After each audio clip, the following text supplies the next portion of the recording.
Welcome to another episode of the VR News. Before we get started today, if you like what I do, please hit that subscribe button. I'm trying to get this thing off the ground and every subscriber helps me get that happening. So please show your support if you enjoy my content.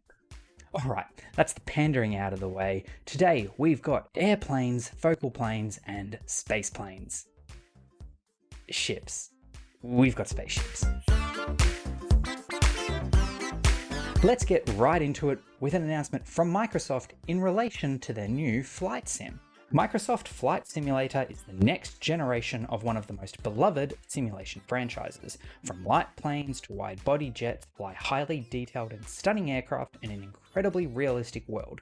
Create your flight plan and fly anywhere on the planet. Enjoy flying day or night and face realistic, challenging weather conditions. Microsoft Flight Simulator is due out in a few weeks on August 18th. A while ago, the developers ran a poll asking what features the community would like to see included in the game. VR won out the poll, taking almost 45% of the votes. The developers admitted they were surprised by this result, but have apparently taken it in stride. It's been announced that while the game will not be launching with VR support, it will be coming very shortly after. In a recent blog post about the game, they've announced that VR support will be added to the flight sim in time for the release of the HP Reverb G2, the headset that has been made in collaboration between HP, Microsoft, and Valve. When VR launches for the sim, it will only be compatible with the G2 to start off with.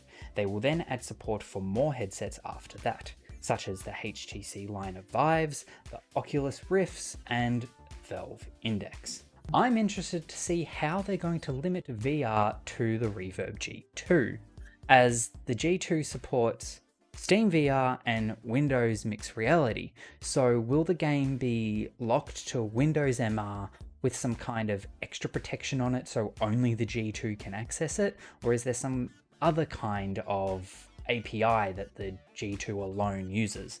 I guess time will tell on that one. Alright, moving on, and Facebook is helping us all get in focus. Facebook Reality Labs have been busy working away on new tech for VR. Recently, Douglas Landman, the director of display systems research, gave a keynote presentation. In it, he said that varifocal displays are almost ready for, quote, prime time. First shown off in their half-dome prototype in 2018, a varifocal display allows the focal point in VR to move. In current consumer HMDs, the focal point is locked at about 2 meters, meaning that anything in the virtual world 2 meters away from the player is going to be in focus. But as an object gets nearer or farther away, they will start to drop out of focus. The prototype shown off in 2018 was a mechanical solution that would physically move the lenses closer or further away from the user's eye to change the focal distance based on where the player was looking, tracked using eye tracking. In their newest prototype, the Half Dome 3, they've managed to move away from a mechanical display to a static one. They've achieved this by using a series of liquid crystal lenses that allow the focal point to be moved between 64 different distances. They've also used a folded optic solution to reduce the size of the display unit from the original Half Dome prototype. I believe we will start to see tech like this appear in Gen 2 headsets. The way I see it, we are still hard in Gen 1, maybe Gen 1.5.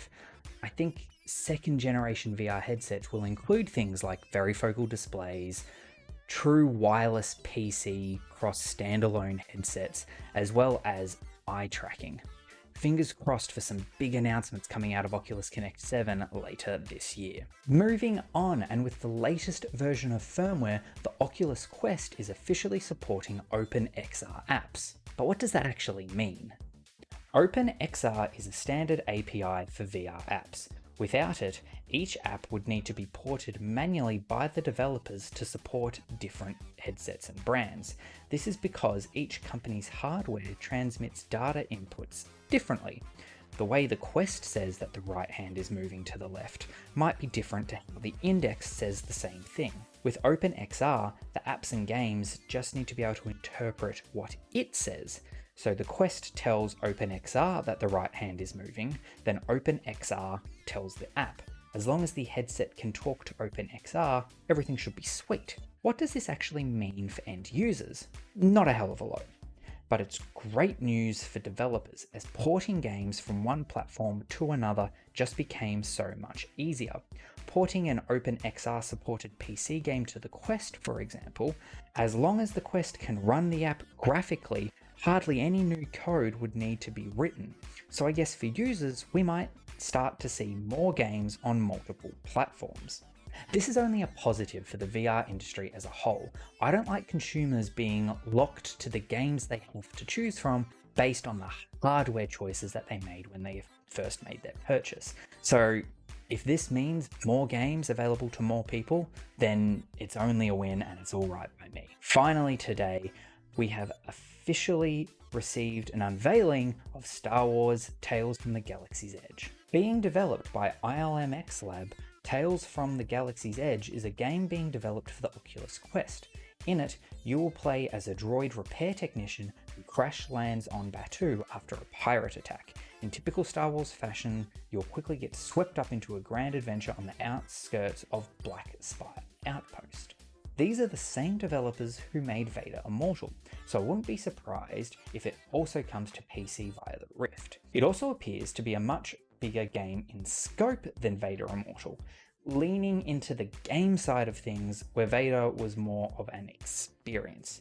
Fingers crossed Tales is longer as well, since Vader was rather short and pricey for what it was, considering you had to buy each episode separately. It's also worth noting that Galaxy's Edge is the name of the Star Wars area at Disney World, so this game is going to fit into that. I am keen to get my hands on this one. Whilst I did enjoy Vader Immortal, it sort of lacked in replayability. Sure, it did have the dojos that drew you back in, but personally, since I finished the story, I haven't gone back to it, so fingers crossed that this one is a bit more fleshed out than Vader was.